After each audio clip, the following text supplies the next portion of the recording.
supply chain management. Pembicara ini kita adalah narasumber kita dari Pak Rene Van Jos, dia VP Cargo Logistic Development. Ini program dari ALI, Asosiasi Logistik Indonesia. Di ALI ini terdapat sembada pertama, itulah untuk sertifikasi profesi. Oke. Sebelumnya Pak Rene perkenalan terlebih dahulu. Selamat pagi Pak Mahendra. Selamat pagi Pak Rene. Sehat selalu. Amin. Kirain ikut trekking sama Pemananta ini.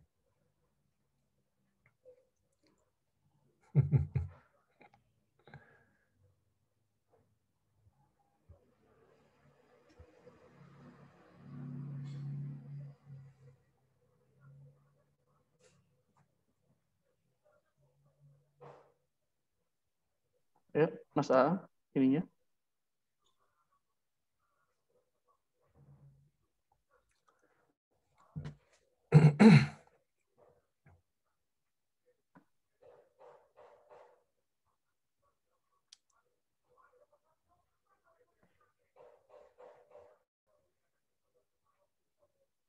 Di full screen bisa ya, Mas?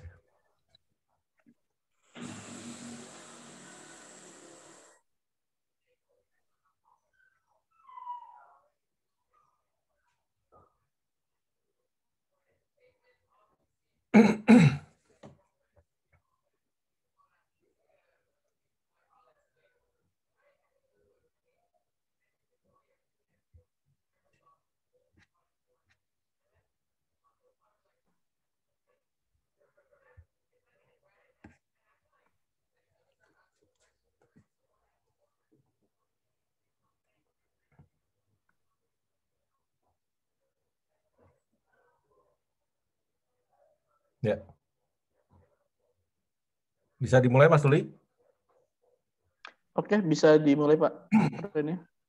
Oke, terima kasih Mas Doli. Terima kasih Pak Mahendra, Pak Ananta atas kesempatannya untuk join di acara sharing ini, si Ali ajak diskusi. Perkenalkan saya Rene Van Jos. Hari ini saya akan sharing sedikit tentang apa sih financial supply chain itu. Yang sebenarnya kalau dibilang semua proses supply chain itu sangat bergantung dengan seberapa cepat sih cash flow-nya. Nah, ini adalah beberapa inisiatif yang sudah berjalan di 10 tahun, 15 tahun terakhir ini. Cuman karena ini belum terlalu gencar ya, karena ini bukan core banking product, tapi ini merupakan satu improvement lah di sektor perbankan, di mana sekarang sudah banyak fintech-fintech yang masuk ke sini. Tapi menurut saya sih sosialisasinya masih kurang, karena banyak teman-teman yang belum mengerti sebenarnya apa sih financial supply chain ini.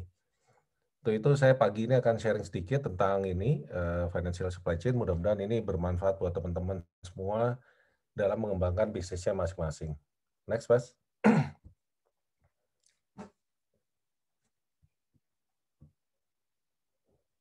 Ya, langsung. Apa sih financial supply chain management itu? Jadi ada beberapa pendapat dari beberapa orang ya.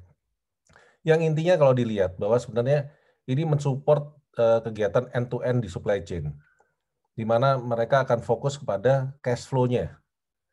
Jadi bagaimana end-to-end di supply chain itu tidak berhenti di satu titik, hanya karena ada terjadinya penundaan pembayaran atau penundaan penerimaan pembayaran. Sehingga akhirnya proses yang lain-lainnya tersendat atau terhenti.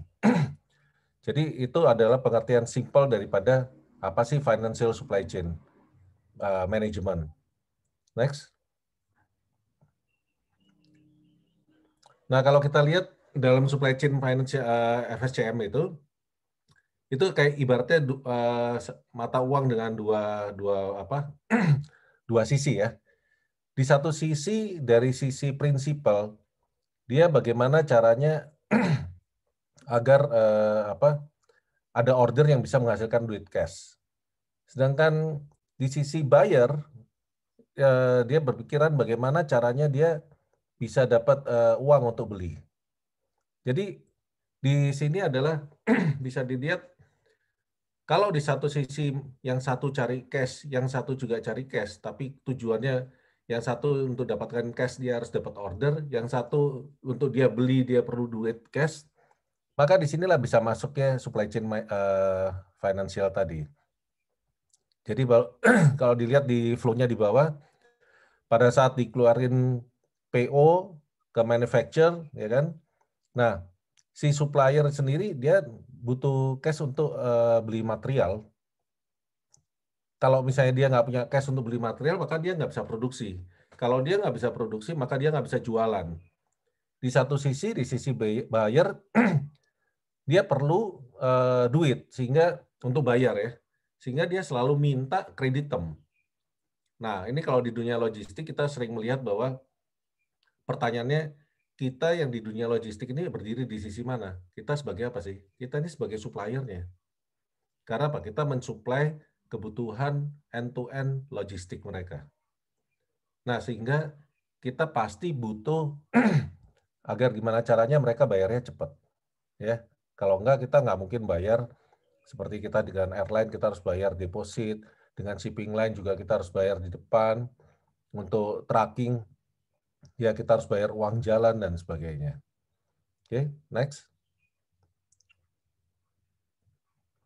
Nah, main konsep daripada supply chain financing, ini yang perlu diperhatikan benar.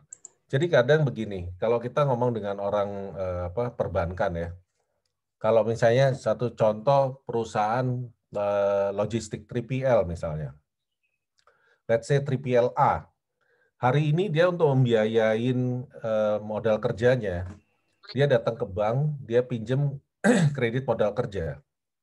Nah, dari kredit modal kerja itu dia harus menjaminkan rumah, kantor, tanah, bangunan, atau bahkan mobil.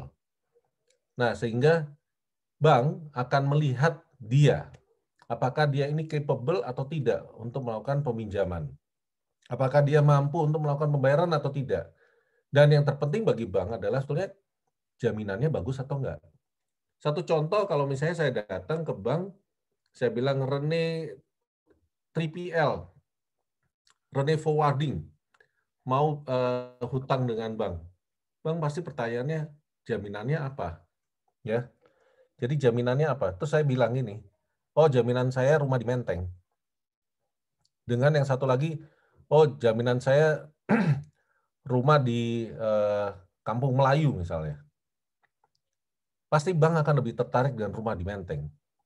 Jadi konsep core business daripada bank saat ini adalah based on collateral. Di mana dia lebih tertarik dengan, ya udah saya yang Menteng aja Pak. Kenapa? Menteng misalnya harga rumahnya 30 miliar, saya hutang 10 miliar, mereka juga tenang-tenang aja. Tapi di Kampung Melayu misalnya rumah saya juga saking besarnya, mungkin saya punya rumah 3 hektar di situ, harganya bisa 30 miliar, saya minta 10 miliar aja mereka masih mikir-mikir kali. Ya, jadi mereka nggak peduli bisnisnya bagus apa enggak, mereka selalu melihat pada jaminan. Nah, terus dari itu mereka tidak melihat, mereka cuma lihat, oke, bisnisnya dengan siapa, customer-nya siapa, customer-nya perusahaan-perusahaan apa, begitu doang. Tapi kalau di supply chain financing, yang dilihat adalah prinsipalnya oleh bank. Prinsipal dalam arti ini, dalam hal ini, yang berhutang bukan prinsipalnya loh. Jadi prinsipal di tengah ini, saya anggap misalnya ini Nestle. Maka bank melihat Nestle-nya. Produk Nestle ini seberapa bagus di market.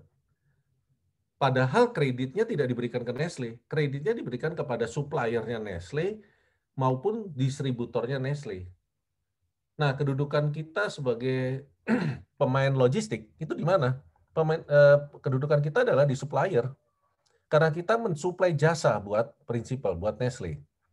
Jadi contohnya 3PL yang handle Nestle, tracking company, warehouse, semuanya. Agent yang handle kebutuhan logistiknya Nestle, itu ada di sisi supplier. Tapi apakah bank berhubungan langsung dengan suppliernya? Di awal tidak. Dia lihat dulu prinsipalnya siapa. Oh, prinsipalnya Nestle. Dia tanya sama Nestle. Nestle, apakah Anda merekomendasikan forwarding Rene untuk menjadi customer daripada supply chain financing kita? Maka Nestle bilang, ya saya rekomendasi. Ada Rene, ada ini, ada itu. Nah setelah dapat rekomendasi itu, barulah bank pergi ke masing-masing 3PL ini untuk mengakses apakah mereka bankable apa enggak. Ya. Dan pada saat bank memberikan pinjaman nantinya, memang dia mengikat si supplier. Tapi dasarnya yang paling utama adalah dia melihat si 3PL ini serve customer siapa. Ya, jadi beda ya. Kalau yang core banking product itu mereka melihat jaminannya, kalau ini melihat siapa customer-nya. Oke, next. Jadi kalau dilihat dari situ ada 3 party ya. Kalau bank yang konvensional cuma berdua aja, bank dengan si kreditur. Tapi kalau ini ada 3. Jadi supply chain financing selalu ada 3 party, 3 pihak, yaitu bank, principal, dan suppliernya atau distributornya. Nah, kalau dilihat di slide ini menggambarkan tentang perbedaan antara physical supply chain management dengan financial supply chain management. Jadi kalau di physical mereka cuma berpikiran apa ya, harus beli berapa banyak, dari mana ke mana, terus pada saat produksi harus just in time. Dari sisi supplier dia bilang gimana caranya bayar ya, berapa yang harus bayar, terus bayar ke siapa, terus cash-nya dia harus punya di depan. Tapi kalau di financial supply chain, semuanya by system. Movement, dokumen data, semuanya by system dulu, baru barang itu mengikuti pada saat di antara sistem antara ketiga belah pihak ini sudah approve. Ya. Jadi di sini supply chain financing tidak akan bisa berjalan dengan bagus kalau tidak punya sistem yang bagus. Ya, sistem IT yang bagus, yang reliable. Oke, next.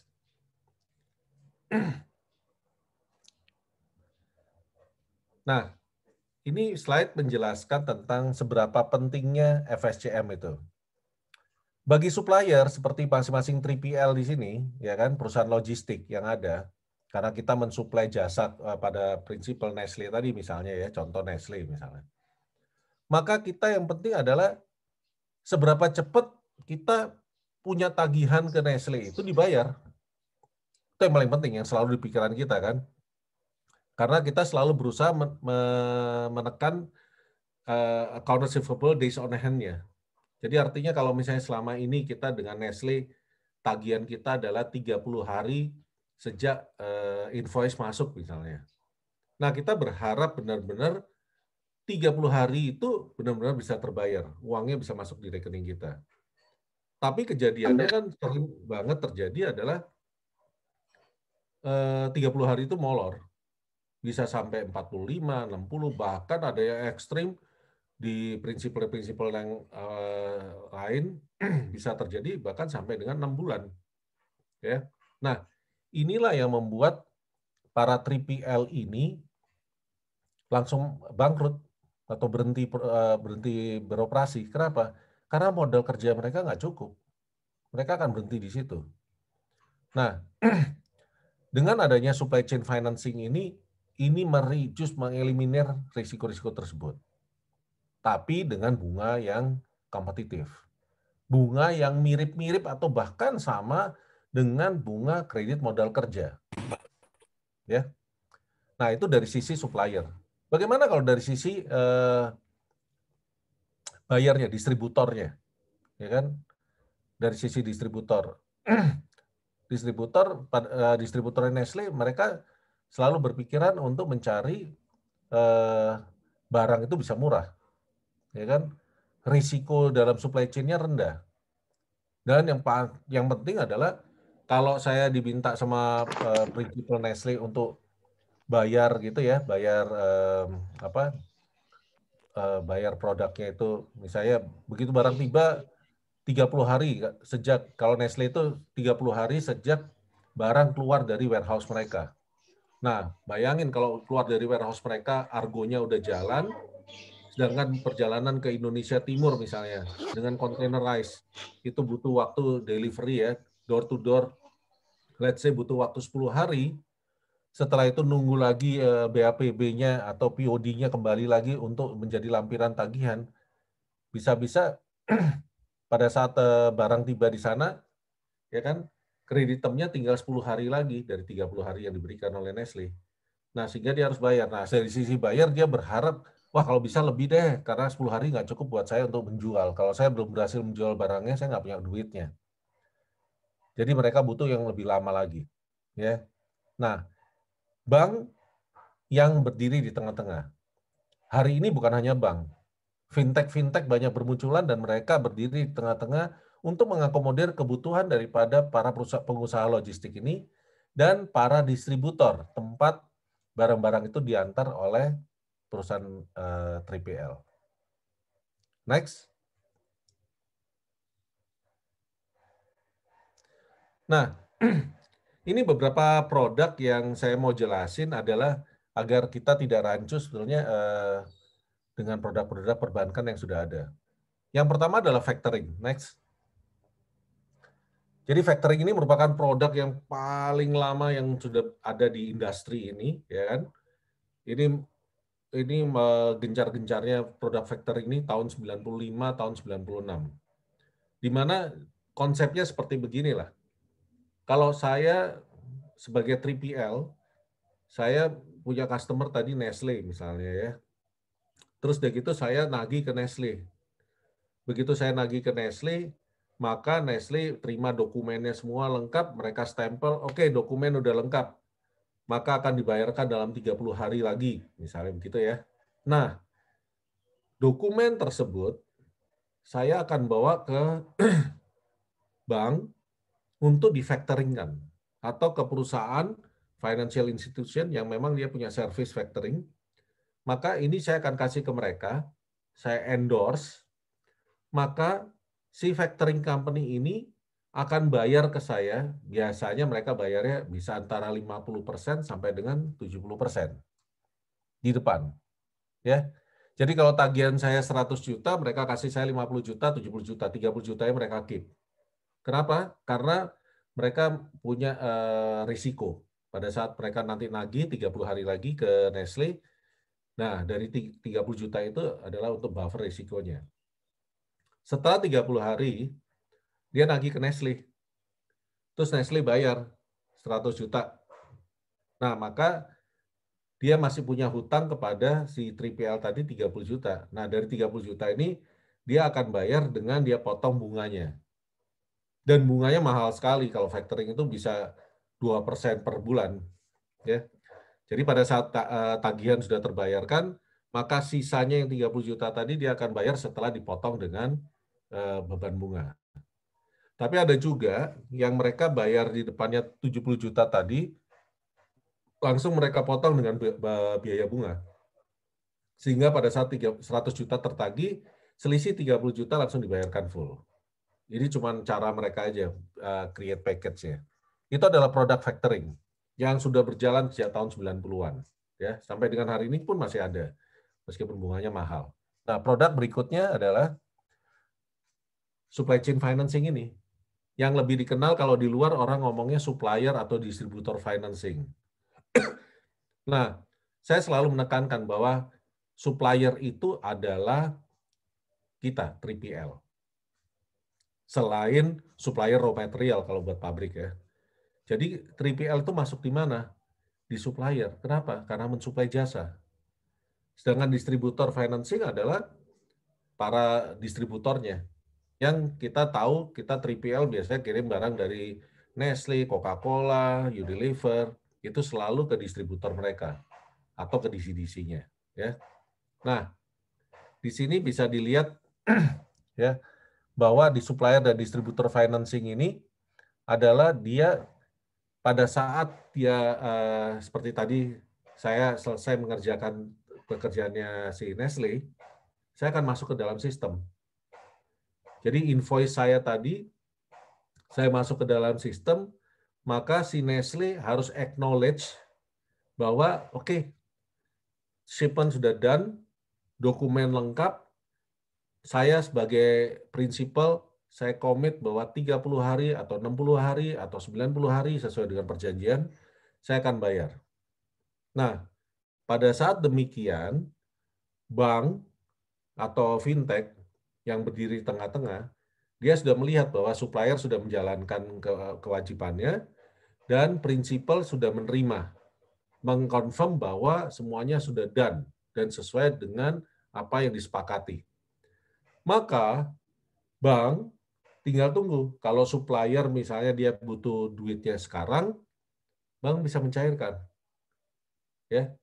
Dengan misalnya dia tagihnya 100 juta. Terus kredit termnya misalnya 30 hari.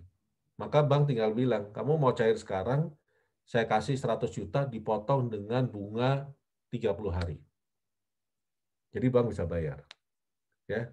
Sehingga si 3PL ini bisa terima cash di depan dengan dipotong bunga tadi dan menjalankan proses bisnisnya berikutnya. Dan cash flow-nya tidak terganggu.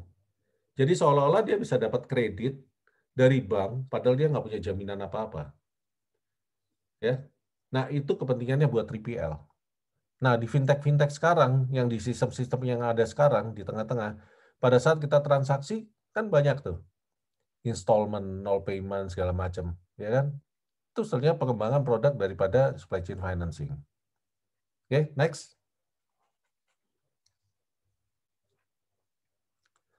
Nah, ini bisa dilihat nih. Ini distributor financing atau supplier financing flow-nya sama ya. Jadi pada saat prinsipal kirim barang dengan dokumen-dokumennya, ya kan, maka prinsipal akan input di dalam invoice-nya itu kredit term-nya. Nah, pada saat kredit term-nya jatuh tempo, bank akan bisa bayar ke supplier sebelumnya. Seperti tadi yang saya jelasin. Tapi begitu jatuh tempo pembayaran, maka si prinsipal harus bayar ke bank, ya, bukan ke bank sih, ke rekening escrow daripada si supplier. Nah, pada saat dia bayar itu, tapi semuanya dikontrol di satu sistem yang dimiliki oleh bank, ya. Jadi semua running by system, 100% documentation dan pembayaran semuanya dilakukan dalam satu sistem yang dimiliki oleh bank. Nah, setelah si prinsipal bayar, maka selesai. Tapi pada saat jatuh tempo si prinsipal harus bayar, prinsipalnya misalnya terus dia bilang, waduh saya belum punya duit nih untuk bayar. Maka bank kasih kesempatan buat dia 30 hari atau bahkan sampai dengan 60 hari, dia boleh mundur bayarnya ke bank. Nah, otomatis kalau dengan demikian, maka si prinsipal lah yang menanggung bunganya. Jadi clear ya. Kalau tadi dari sisi 3PL misalnya pada saat dia mengajukan tagihan dan sudah di-endorse oleh prinsipal, maka mestinya 30 hari lagi dia terima duit dari prinsipal, tapi ini di depan dia bisa terima dari bank dengan dipotong bunga selama 30 hari ke depan. Langsung dipotong di depan. Tapi pada saat 30 hari, itu prinsipal yang berkewajiban bayar kan. Nah, pada saat dia mau bayar itu dan ternyata dia belum punya duit, sama bank dikasih lagi tenor. Oke, hari ini yang berhutang kamu nih ya sama saya. Saya kasih lagi 30 hari atau 60 hari. Nah, otomatis 30-60 hari itu si prinsipal harus bayar bunga. Kapan bunganya dibayarkan? Pada saat dia bayar nanti. Jadi misalnya setelah 15 hari dia tiba-tiba punya uang, dia bayar ya dia harus bayar 100 juta plus bunga 15 hari. Ya. Jadi bisa dilihat nih, supply chain financing adalah selalu tripartite. Satu adalah supplier, satu adalah principal, satu lagi adalah distributor. Ya, dalam hal ini buyernya. Oke? Selalu. Bila mana cuman ada dua, maka itu bukan supplier financing. Ya. Jadi konsep daripada supply chain financing adalah seperti begini. Kalau kita misalnya kayak kemarin Lebaran, kita ngomong kondisi yang normal nih. Kalau Lebaran sangat jamak berlaku adalah pembantu itu asisten rumah tangga itu akan akan pulang ke kampung ya. Nah, misalnya kan selalu terjadi begini. Kita punya saudara yang pembantunya udah ikut dia 5-10 tahun lah ya, udah lama dan bagus banget. Dan kita kondisi itu kita nggak punya pembantu nih. Biasanya normalnya kita akan ngomong sama, asisten rumah tangga kamu pulang kamu nggak? Iya, pulang. Titip dong kalau dia pulang bawa saudaranya atau temannya yang bagus untuk kerja di tempat saya. Ya. Maka si teman ini akan ngasih tahu si asisten rumah tangga, ntar kalau pulang tolong titip ya, bawa. Nah, pada saat selesai lebaran mereka pulang, dia bawa teman atau saudaranya. Nah, saya yang butuh asisten rumah tangga tadi, saya paling cuma interview sebentar, saya terima. Kenapa? Karena saya tahu yang bawa ini adalah orang yang kompeten. Yang sudah ikut teman saya atau saudara saya 5-10 tahun atau bahkan 20 tahun. Ya kan? Jadi saya langsung terima aja. Berdasarkan apa? Referensi. Kenapa? Di pikiran saya adalah, ya udah kalau sampai ada apa-apa, ya saya kan tinggal tanya sama si ini yang ngasih referensi tadi, yang bawa dari kampung tadi. Padahal sebenarnya tidak ada kewajiban dari yang bawa tadi untuk bertanggung jawab kalau misalnya yang dia bawa ini maling atau malas, ya kan? Paling dia dicaci maki aja. Nah, atas dasar itulah dia merasa ikut bertanggung jawab. Sehingga kalau terjadi apa-apa, dia juga ikut nyari orangnya kemana dan sebagainya. Itu prinsip yang berlaku di supplier chain financing. Kredit diberikan berdasarkan referral daripada prinsipal. Jadi 3PL tidak bisa, jadi 3PL itu tidak bisa mendapatkan supply chain financing kalau dia tidak direkomendasikan atau direferensikan oleh prinsipal, di mana dia mengikat kerjasama. Nah, apakah bisa si 3PL ini menjadi prinsipal? Sangat bisa.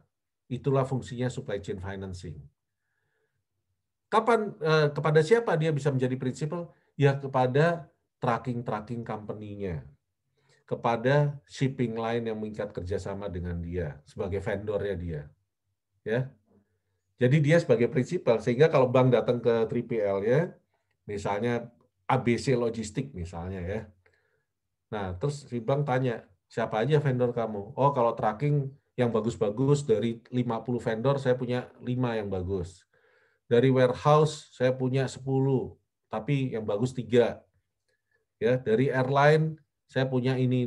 Nah, berdasarkan referensi itu, si bank akan approach mereka, atau bahkan si 3PL ini akan ngumpulin mereka, bank ketemu, dan bank akan menawarkan produk ini, lalu bank akan mengakses hasil assessment-nya, maka dia akan kasih tahu, oke, dari tracking company tadi yang ada 50, tapi yang direkomendasikan 10, yang kita seret untuk membiayain misalnya cuma 5.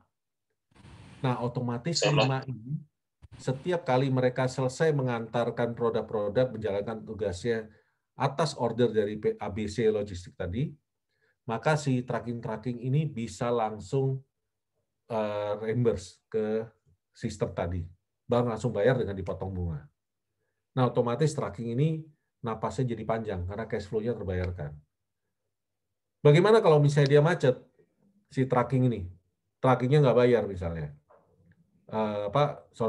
Si 3PL-nya nggak bisa bayar pas end of the day. Gitu ya. 30 hari lewat, dia nggak bisa bayar. Bagaimana? Apakah tanggung jawabnya si tracking? Ini? Enggak. Si tracking nggak tanggung jawab karena dia sudah melakukan tugasnya. Jadi cash flow-nya tetap jalan.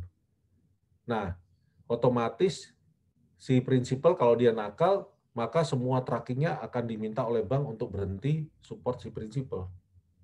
Sehingga si 3PL ini juga akan susah. Sebaliknya, bagaimana kalau misalnya si tracking company-nya ini yang nggak perform? Maka fasilitas ini juga bisa dicabut. Sehingga dia untuk napas cash flow-nya jadi tidak ada alternatif lain selain modal sendiri atau dia menjaminkan aset ke bank. Jadi bisa dilihat sekali lagi adalah prinsip dasar yang harus diperhatikan adalah 3 pihak harus terlibat. Prinsipal, supplier, dan bank. Ya, bank jadi 3 pihak ini saling mengikat satu dengan lain. Ya. Next.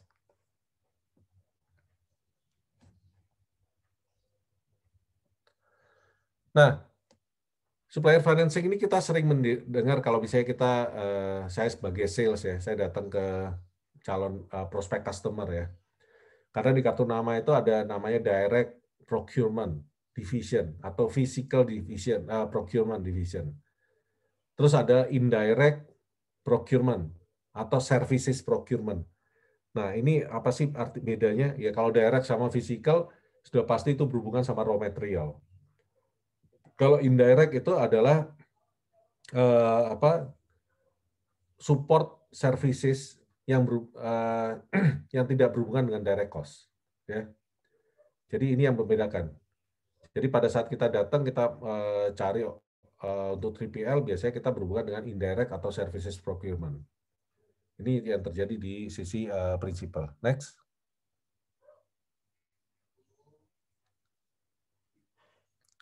Nah, ini satu improvement juga di dunia supply chain financing, ya kan?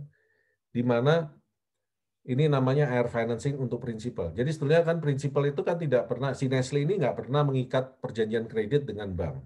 Tapi yang mengikat perjanjian kredit dengan bank adalah suppliernya, which is dalam hal ini, konteks ini saya bicara soal supplier services, yaitu 3PL, dan distributor yang mengikat kontrak perjanjian kredit dengan bank. Si prinsipal hanya sebagai referral aja, tapi tidak bertanggung jawab kalau kreditnya ada apa-apa, ya kan?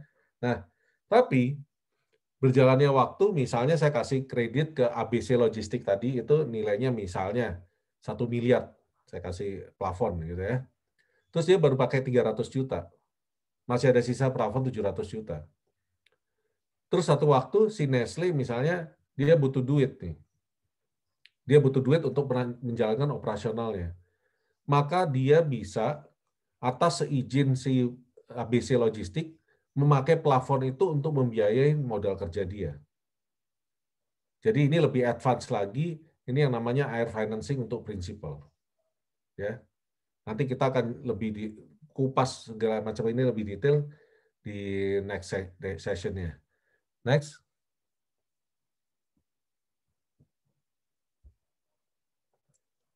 Nah, kalau dari sisi legal aspeknya, maka antara bank dengan si prinsipal, dengan Nestle tadi, itu hanya buat PKS saja, yang sifatnya without recourse. Without recourse artinya, kalau terjadi risiko dengan antara bank dengan si supplier atau distributor, si Nestle tidak bertanggung jawab apa-apa. Ya. Dan ini bisa notarial, bisa bawa tangan. Oke. Dan semuanya kita cuma ngomong bahwa kalau misalnya sampai si supplier nakal gitu ya, dia atau distributornya pas jatuh tempo dia nggak bayar balik, maka saya cuma minta pada Nestle untuk stop supply. Kalau kepada sisi 3PL, saya bilang stop order, jangan order lagi deh sama itu. Nah, setelah itu nanti si Nestle bisa ngambil inventory-nya balik dari distributor, ya kan? Dan yang paling penting di sini adalah on regular basis si bank itu akan selalu mereview tentang performance dari masing-masing supplier dan distributor ini. Kenapa bisa demikian? Karena semua running dalam satu sistem, ya, satu aplikasi yang dimiliki oleh bank, sehingga bank bisa mengerti benar kapan order masuk, kapan barang delivery, kapan pembayaran dan sebagainya. Ini yang paling penting dari semua ini, ya. Next.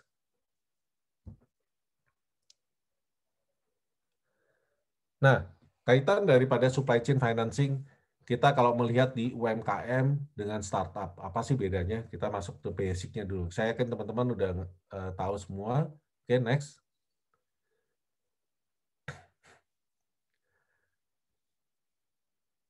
Di sini kalau masalah produk, permodalan bisa dilihat ya. Saya cuma highlight beberapa aja permodalan ini. Jadi kalau UMKM ya udah, dia pakai modal sendiri, dan dia pada saat terjadi transaksi, dia terima duit, itu merupakan modal dia bisa belanja lagi. Kalau startup, dia selalu cari bikin aplikasi sebagus mungkin, produk sebagus mungkin sehingga ada investor yang tertarik, ya kan, untuk masuk. Target pasar kita bisa lihat bahwa kalau UMKM lebih konvensional, sangat konvensional ya, orang datang beli atau ada agent buyer dari luar dia ekspor, ya kan. Kalau startup borderless, karena semuanya udah by system, ya. 4.0 sekarang zamannya. Jadi semuanya udah borderless. Nah, ini yang penting nih. Kalau UMKM, customer-nya kan perorangan, perusahaan atau IKM, ya. Tapi kalau startup, dilihat dari subscriber-nya, viewer-nya, ya transaksi online-nya yang dilihat situ. Jadi kalau misalnya kita mau minta supply chain financing atau ada fintech yang mau masuk ke UMKM dan startup, mereka selalu tanya kalau UMKM berapa sih revenue-nya, berapa sih customer-nya, ya. Selalu pertanyaan begitu. Dengan siapa dia mengikat kerjasama. Tapi kalau startup, di mana itu semua sudah tinggal lihat di aplikasinya, yang dilihat traction-nya dari mana? Dari subscriber-nya, dari viewer-nya, dari transaksi yang terjadi online-nya. Sehingga kalau UMKM pingin dapat supply chain financing, dia harus punya perusahaan-perusahaan partner yang bagus-bagus maupun perorangan yang banyak. Kalau startup, untuk mendapatkan fintech biar masuk ke dalam engine-nya dia, berminat masuk ke engine-nya dia, perbanyaklah subscriber dengan viewer-nya, ya kan? Nah, kalau subscriber-nya udah banyak, pasti fintech akan berebut untuk masuk ke dalam engine-nya dia, aplikasinya dia. Oke, next. Nah, ini yang saya maksud. Jadi UMKM dengan startup tadi, dia selalu butuh fintech di tengah, di mana itu ada prinsip sebagai jembatan mereka dengan prinsipal. Nah, fintech sekarang macam-macam teknologinya ya. Sudah ada yang blockchain, ini yang paling secure karena dia seperti Bitcoin, ada payment gateway, exchange, dan sebagainya. Ya, jadi dari semua ini, sekali lagi saya summary, supply chain financing adalah pembiayaan yang melibatkan at least 3 pihak. Ya, 3 pihak yang saling terkait satu dengan yang lain. Dan kredit ini diberikan based on referral, bukan based on collateral, jaminan. Karena dalam supply chain financing, kalau dinilai oleh bank agak meragukan atau ada risiko sendiri sedikit, maka jaminannya biasanya diminta dari fixed asset atau apa, itu paling antara 25% sampai 50% dari total plafon. Jadi kalau plafonnya 100 juta, biasanya mereka minta, ya udah deh kendaraan kamu jaminin sini senilai 50 juta aja nggak apa-apa. Tapi nggak pernah di atas 50%. Bahkan kebanyakan malah 0% jaminannya. Kenapa? Karena mendapatkan referensi dari prinsipal. Jadi bank merasa secure kalau ada apa-apa ya prinsipalnya suruh stop aja kerjasama sama dia.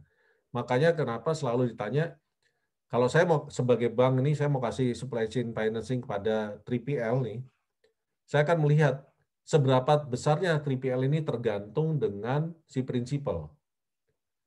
Kalau si prinsipal ini berkontribusi 80% dari total bisnis si 3PL, saya akan kasih. Tapi kalau berkontribusi cuma 10% atau 20%, saya nggak akan kasih. Atau mungkin saya kasih dengan jaminan. Jaminan yang 50% tadi. Kenapa?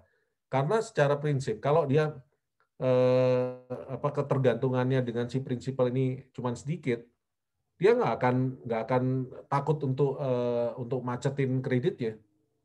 Karena dia pikir ya udah kalau macet, terus begitu si prinsipal nggak ngasih order lagi ke dia, nggak apa-apa, dia cuma 10 atau 20%. Tapi kalau misalnya dia berkontribusi 80%, maka dia akan jaga benar nih performance dia. Ya.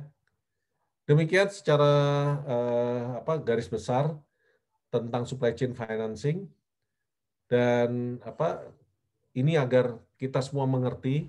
Jadi para 3PL yang ada sekarang bisa approach bank untuk minta supply chain financing, tapi sebelumnya harus ngobrol dengan prinsipalnya untuk minta referensinya. Karena bank tidak akan datang ke 3PL dulu, tapi akan datang ke prinsipalnya dulu untuk minta referensi. Ya, demikian. Terima kasih Mas Doli. Monggo, silakan. Baik, terima kasih Pak Rene. Untuk teman-teman yang untuk menanyakan, bisa tangannya diangkat. Untuk yang pertama, penanyanya adalah Mbak Nadia. Silakan Mbak Nadia. Ya, makasih Bang Doli. Selamat pagi Pak Rene. Mau nanya, Pagi. Kalau tentang supply chain SCF ya, supply chain finansial ini, kan tadi katanya di dalam satu sistem ya, sistem bank. Terus tadi dijelasin kalau misalnya dari Indonesia bagian barat ke bagian timur kan butuh waktu lama tuh ngirimnya. Terus nanti DO-nya kan POD-nya kan harus dikirim juga. Itu butuh waktu lama. Sejauh yang Pak Rene tahu, ada nggak sih kayak kan sekarang kayak ada privy kayak gitu-gitu ya? Itu masih acceptable nggak sih? Jadi POD-nya itu tanda tangannya by digital, terus dia jadi mempercepat prosesnya itulah supaya dicairin. Nah itu yang pertama, pertanyaan saya. Yang kedua, sebenarnya Bang, kan kalau yang saya dengar nih Pak, ada sebuah apa sih namanya YouTuber ngomong ada kalau di Cina itu kan dia kayak sampai 12 level bank itu atau government tuh tahu aliran supply chain-nya. Nah, sejauh ini Pak ada yang Pak Rene tahu nggak sih bank itu sebenarnya paham flow supply chain kita. Jadi dia tuh financing-nya itu dalam satu kontrak kerja atau PKS itu ada beberapa level gitu. Itu aja sih Pak pertanyaan saya. Makasih. Oke. Terima kasih Mbak Nadia. Terima kasih Nadia. Menarik. Jadi saya jawab yang pertama dulu nih ya, Nadia ya. Jadi pada saat si prinsipal ini agree untuk melakukan supply chain financing, maka dia agree maksudnya dia agree bahwa dia mereferalkan supplier-supplier dia untuk join ya. Maka dia agree bahwa semuanya itu hanya by system. Dokumentasi apapun itu semuanya hanya di-upload melalui sistem. Jadi kalau saya pengusaha tracking, saya MKL atau forwarders atau apapun itu, saya ngurusin Nestle tadi, begitu sampai di Indonesia Timur, kontainer udah diterima, BAPB-nya atau POD-nya saya kasih ke petugas gudang, dia tanda tangan, ya kan? Cukup saya foto aja, dokumen ini bisa dia-upload ke dalam sistemnya bank tadi. Oke, sistem bank tadi, maka itu dikirim ke prinsipal. Pada saat prinsipal melihat semua data-datanya sudah lengkap dan lain sebagainya, kalau prinsipal sudah bilang confirm, maka saat itu juga dia melakukan persetujuan kalau bank mau melakukan pembayaran di awal. Jadi dia menyatakan bahwa oke, ini tagihannya udah lengkap, nggak ada dispute, saya berkomitmen 30 hari dari sekarang atau 60 hari atau apapun itu yang diperjanjikan, saya akan bayar ini. Nah, setelah dapat konfirmasi by system tadi, maka si prinsipal kalau dia butuh duit, dia langsung ngajuin di sistem yang sama. Saya mau cairin dulu deh nih, karena saya butuh duit. Ya udah, bank langsung cairin, dipotong dengan bunga sampai dengan jatuh tempo kreditnya. Ya, ini yang dimaksud dengan dari 10 tahun yang lalu supply chain financing sudah menjebatanin masalah ini. Jadi nggak ada lagi main fisik segala macam harus dia dibawa bukti fisiknya. Sebenarnya kan boleh dibilang bukti fisik ini cuma akal-akalan daripada prinsipal untuk menunda pembayaran. Ya, karena kalau kita ngomong FMCG di Indonesia, kalau dibandingin dengan di luar negeri udah jalan kok. Kenapa perusahaan yang sama di Indonesia enggak? Karena mereka berusaha menunda pembayaran. Ya, jadi padahal terakhir saya diskusi, saya juga baru tahu dari Pak Hadi Kuncoro juga ngomong bahwa sebenarnya di Indonesia undang-undang digital itu sudah ada. Tapi jangankan kita, regulator yang lain aja kagak tahu bahwa undang-undang ini ternyata udah ada. Yang menyatakan bahwa proof elektronik ya itu sudah bisa diakui sebagai bukti di pengadilan. Artinya apa? Sah. Begitu kita tanda tangan dan sebagainya, kita scan, upload segala macam, itu sebetulnya sah untuk dilakukan pembayaran. Karena apa? Kalau ada apa-apa, itu bisa jadi bukti di pengadilan. Makanya kenapa kalau kita flashback, DHL aja sejak puluhan tahun yang lalu sudah pakai scanner itu. Jadi datang bawa orang tanda tangan di atas itu udah selesai bukti. Ya. Pertanyaan kedua tentang supply chain itu secara tiering. Sangat bagus pertanyaannya. Seperti tadi saya cerita, pertama kalau saya sebagai bank, saya datang ke prinsipal kan, let's say Nestle nih, ya kan? Saya datang ke Nestle dulu nih. Terus dari itu Nestle bilang gini, oh ya, saya punya supplier, ada supplier jasa, ada supplier raw material. Terus saya bilang, ya udah saya ke supplier jasa deh, yaitu 3PL, ya kan? Si prinsipal kan ngasih rekomendasi. Terus saya datang ke Nadia nih, perusahaan 3PL. Nadia Forwarding. Terus ya gitu saya kasih supply chain financing-nya. Sehingga setiap kali Nadia terima order daripada si prinsipal, bisa nagih ke saya, ke bank, ya, untuk bayarin duluan. Setelah ini jalan bagus, saya pikir, wah Nadia bagus juga ya. Terus saya datang sama Nadia, saya bilang, Nadia, kamu kan nyuplai ini ya forwarding ya. Kamu pasti punya vendor dong. Vendor kamu siapa aja? Oh ada tracking, ada shipping line, ada ini. Ya udah deh. Kalau gitu sekarang kamu jadi prinsipalnya. Saya turun ke level tiering ketiga. Ya. Jadi tier 1 adalah prinsipal, tier 2 adalah Nadia, tier 3 adalah vendor-vendornya Nadia. Kasih referensi saya, tracking mana yang bagus, shipping line mana yang bagus, nanti saya assess deh. Setelah itu saya assess mereka, saya bilang, oke, ini yang lolos, segala macam, kita mengikat perjanjian, maka setiap kali Nadia dapat order daripada si principal untuk delivery something, Nadia push itu ke vendor-vendor, tracking, shipping line, baik di first mile, last mile. Nah, pada saat itu juga, mereka kan selesai. Nih, mereka terus nagih-nagih ke Nadia, lewat bank, ya bank bisa bayarin. Jadi bisa kebayang ya. Nah, nanti setelah katakan ya, si tracking company ini bagus banget nih. Performance-nya sama Nadia. Di sistem kan kelihatan kebaca semua. Ya. Jadi semuanya di-record dalam satu sistem yang perbankan punya. Bank bisa turun lagi, datang lagi ke tracking company. Let's say misalnya A company yang bagus, yang support Nadia. Saya tanya sama trackingnya, tracking, kamu punya supplier siapa aja? Oh, saya punya supplier spare part, saya punya supplier ban, ya kan? Oke, kasih referensi saya.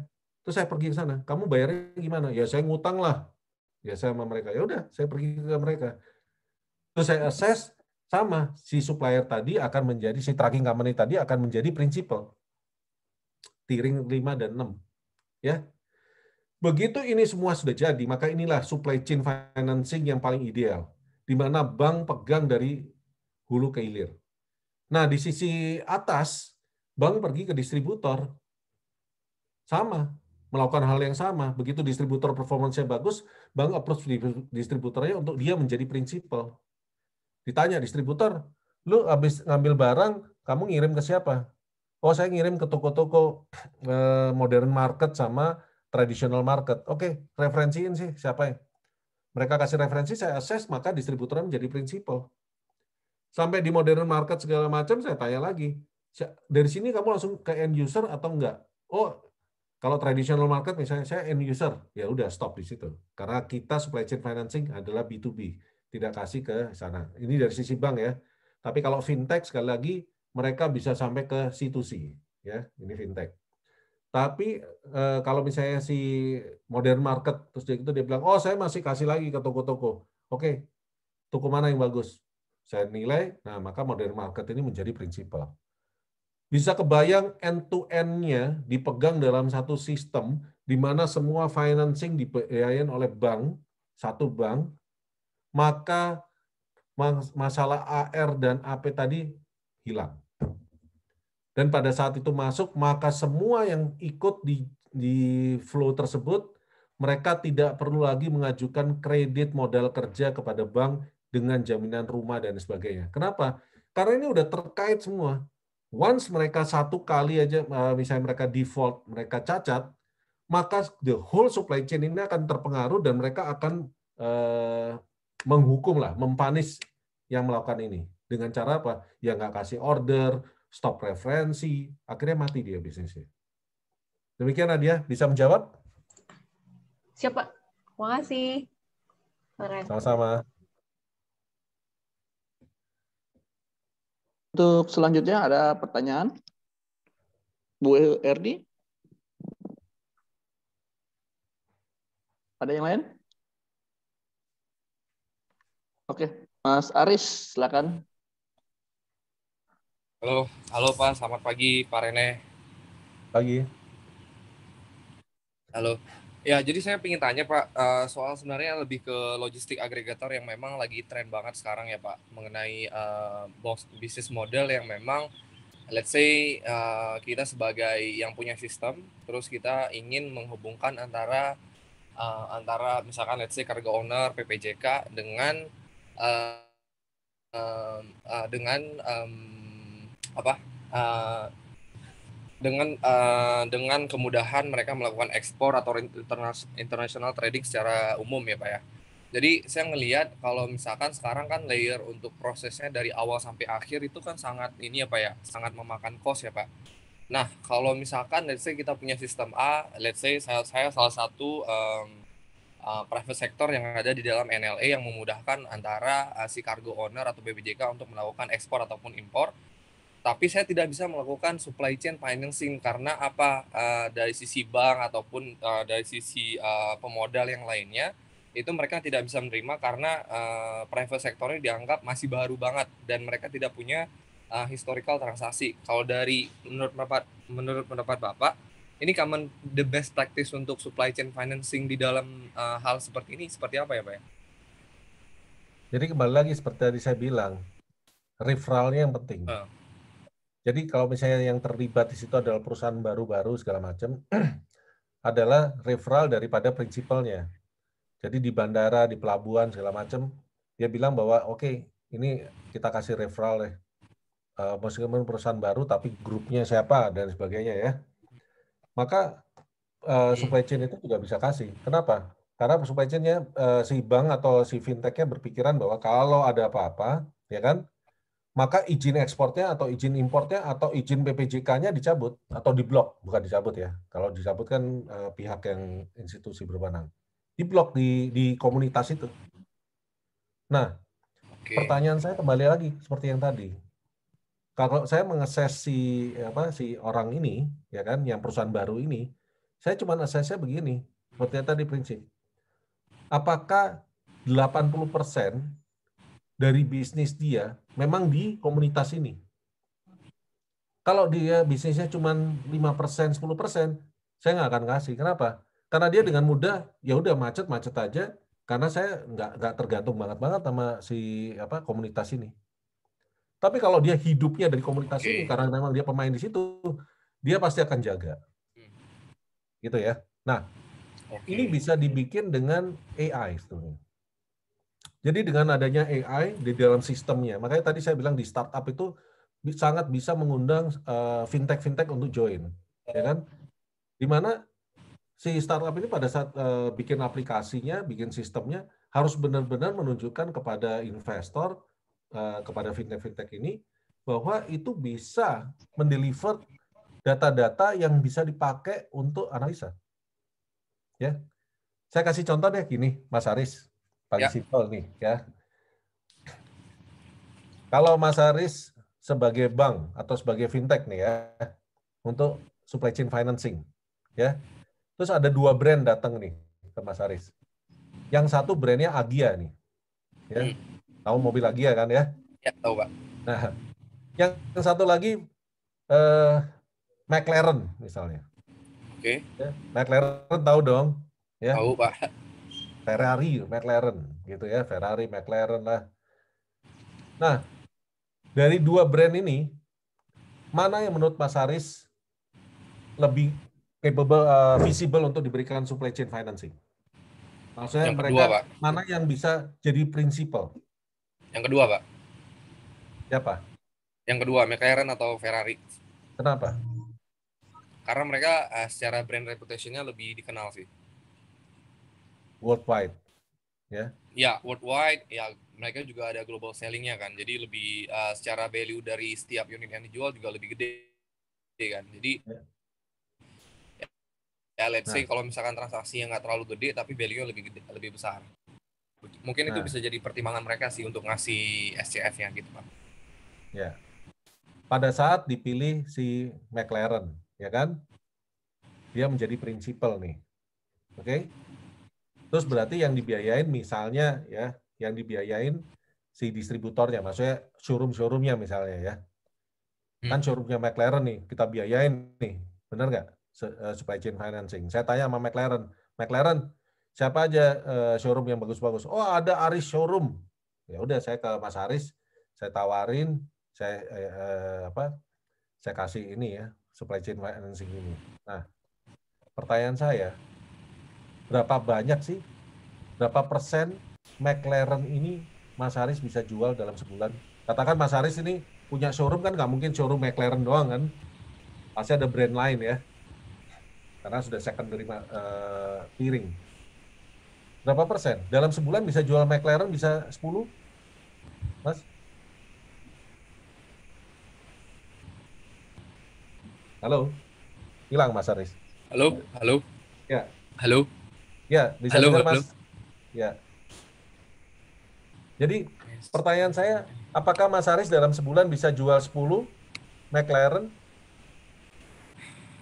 Tapi kalau Agia dalam sebulan Mas Haris bisa jual 50 kali. Ya kan? Nah, otomatis pada saat terjadi problem finansial dengan Mas Haris lebih gampang akan macetin kredit ini. Kenapa? Karena Mas Haris mikir, jualan McLaren sebulan satu aja juga untung-untungan laku. Karena saking mahalnya dan saking niche marketnya dia. Ya. Sehingga kalau macet, ya nggak apa-apa dah. Orang McLaren juga jualannya susah, meskipun brandnya naik. Tapi kalau Agia, wah gila, sebulan saya bisa jualan 50 biji. Wah, ya jangan sampai bermasalah saya. Jadi, dalam hal ini, saya sebagai bank, saya lebih milih Agia. Kenapa? Karena market size-nya. Bukan karena brand-nya, bukan karena brand value, tapi karena market size. Itulah yang saya bilang tadi, kalau di perbedaan antara UMKM dan startup, lihat, saya nggak lihat startup-nya itu siapa. Saya nggak lihat sama sekali. Yang saya lihat adalah subscriber-nya dia berapa, viewer-nya dia berapa, transaksi online yang terjadi di aplikasi ini berapa. Ya. Jadi misalnya buka di sini Alibaba Apps misalnya, nama udah terkenal.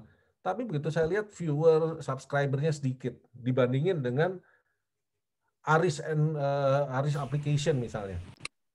Subscriber-nya lebih banyak. Ya saya masuk ke yang subscriber-nya banyak, yang transaksi online-nya banyak. Jadi brand tidak menentukan apakah kita akan kasih apa enggak. Yang menentukan adalah seberapa besar market share-nya. Ya, itu Mas Aris. Oke, Pak Reni, ini ada satu pertanyaan dari chat, atau enggak Pak Alexander bisa langsung kasih pertanyaannya ke Pak Reni? Oke Pak, Pak Rene, saya mau tanya apa di Indonesia untuk supply chain financing bisa berlaku juga untuk sudah bisa berlaku juga untuk manufacture. Karena pengalaman saya tuh dulu sekitar tahun 2000-an itu, awal 2000 itu belum bisa, bank masih minta kolateral. Tapi kalau di luar negeri, di Thailand, itu waktu kita mengajukan supply chain financing dengan referral dari brand, dari Nike, Bangkok Bank bersedia memberikan financing gitu. Nah, apa di Indonesia untuk manufacture itu sudah bisa atau belum ya? Oke, terima kasih Pak Alex. Di Indonesia untuk supply chain financing, karena biar tidak saling memakan dengan corporate banking produk, makanya dibatasin Pak. Jadi untuk supply chain financing itu mereka masuknya di consumer Pak. Ya, dengan batasan, saya nggak tahu kalau misalnya hari ini sudah berkembang naik ya, tapi waktu itu cuma dibatasin 2 miliar Pak. Tapi setahu saya kemarin saya ketemu dengan Batumbu, itu adalah satu platform baru yang punya Temasek Pak, buka di Indonesia, sama, maksimalnya cuma 2 miliar. Ya. Jadi itu yang dijaga. Kenapa Pak? Kalau sampai bisa puluhan miliar Pak, corporate banking tutup Pak. Ya kan? Iya, iya. Nah, karena bedanya begini, kalau Bapak sebagai manufacturer nih ya, datang ke bank, wah nilainya pinjamannya misalnya 10 miliar ke atas gitu ya. Berarti Bapak masuk di corporate banking nih. Nah, corporate banking ini adalah dual party, Pak. Cuman Bapak dengan mereka, ya kan? Tidak ada jaminan, tidak ada referensi dari lain-lain. Paling cuma trade checking aja, bahwa Nike pesan barang sama Bapak. Tapi si corporate banking akan lihat jaminan Bapak apa, pabriknya berapa. Oh, pabriknya 50 miliar. minta 10 miliar, kita kasih, gitu ya. Yeah. Nah, tapi kalau supply chain financing, saya akan nanya sama Nike kan, Nike, Yeah. lu pesan berapa dari manufacturer ini? Tapi manufacturer Bapak nggak gede-gede amat, sehingga butuhannya cuma di bawah 2 miliar. Ini kita ngomong Indonesia ya, Pak ya? Yeah. Nah, terus Nike bilang, oh saya biasa order sama dia sebulan 1 miliar lah. Gitu kan? Yeah. Oh, oke, good. Saya assess nih Bapak. Nah, pertanyaan saya adalah, Pak, Bapak nyuplai Nike, itu berapa persen, Pak? Dari total produksi Bapak yang Bapak suplai? Oh, saya nyuplai Nike itu bisa 90%, Pak. Maka kalau saya lihat semuanya bagus, Pak, saya pasti kasih, Pak, ke Bapak. Ya. Kenapa? Karena kalau ada apa-apa, saya ada PKS dengan Nike yang minta bahwa kalau misalnya Bapak nakal, saya minta Nike stop order dari Bapak. Nah, kira-kira Bapak akan nakal apa enggak kalau Bapak punya ketergantungan 90% hidup Bapak itu sama Nike? Iya. Ini namanya supply chain, Pak. Tripartit terlibat, Pak. Meskipun kalau macet, saya nggak akan bisa minta sama Nike, Nike bayar ya macetnya. Nggak bisa. Ya, Nike cuma bisa bilang, oke, berarti nakal nih si Pak Alex, saya stop order. Dan saya kasih tahu semua pabrik-pabrik yang lain juga, bahwa jangan ngesupin ke Pak Alex. Mati, Pak. Tapi kalau Bapak cuma nyuplai Nike 10-20%, Pak, mungkin saya akan bilang, Pak, boleh Pak, saya kasih Pak, tapi Bapak kasih kolateral saya 50% deh, Pak. Ya kan? Karena Bapak dengan mudah akan meninggalkan Nike pada saat macet, Pak. Karena Bapak pikir, cuma 10-20% impact-nya ke bisnis saya. Itu sama dengan yang Ferrari, McLaren tadi terhadap Agia, Pak. Gitu ya, Pak Alex? Oke. Thank you, Pak. Ya, terima kasih, Pak. Sama-sama, Pak. Terima kasih untuk acara diskusi pagi hari ini, Pak Rene. Kita tutup terlebih dahulu, Pak. Sebelum ini kita minta foto. Teman-teman bisa videonya dinyalakan. Sebelum itu, tolong apa manfaat diskusi di siang hari ini? Mohon di chat diisi, Pak. Semuanya. Manfaat diskusi di siang hari ini. Mas Aang, betul Mas Aang?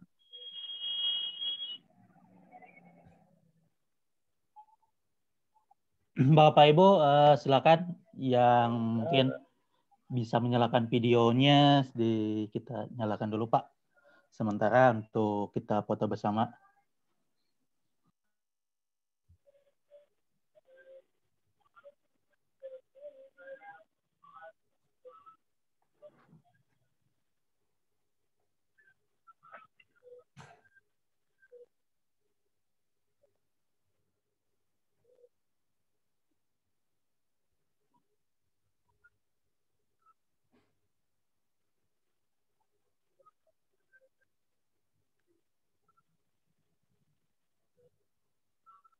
Baik, Bapak Ibu, saya akan hitung ya. Nanti ada 2 slide, nanti 2 kali ya. Sebentar. 1, 2, 3.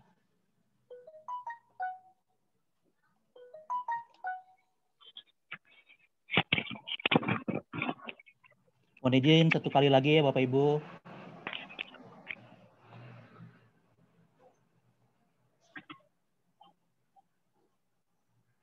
Baik, saya hitung 1, 2, 3. Baik, terima kasih Bapak Ibu. Saya serahkan mulai ke Pak Doli. Silakan Pak Doli. Oke, terima kasih telah hadir di diskusi Ali Ajak Diskusi.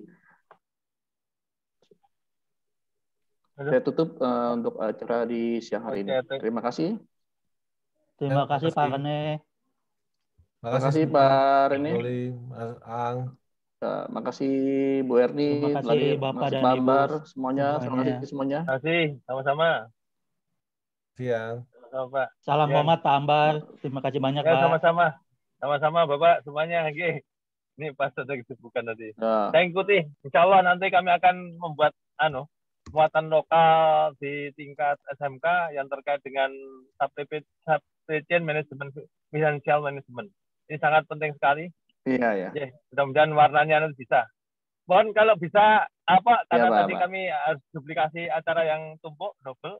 Kami butuh materinya ke siapa ya? Bisa akses ya materi hari ini. Boleh Pak, untuk ke Mas Aang aja. Mas Aan. Baik, cukup materinya luar biasa. Nanti kami bisa untuk mengimprove. Ada muatan lokal yang kita tidak lari dari kurikulum nasional, tapi cukup bisa menjembatani apa yang dimuat dalam supply chain financial management ini. Terima kasih Bapak. Mas Aan kontaknya. Terima kasih Pak Mar. Ya. Yuk, makasih. Nanti ke Bu Trisa, boleh Pak? Kontak saya ada dari Bu Trisa, Pak. Oh, bisa aja. Saya butuh materinya aja. Siap, Pak. Nanti itu kami lepas untuk membangun kurikulum muatan lokalnya. Ya, bagus. Baik, Pak. Terima kasih. Terima kasih, Pak. Ya. Sama-sama, Pak.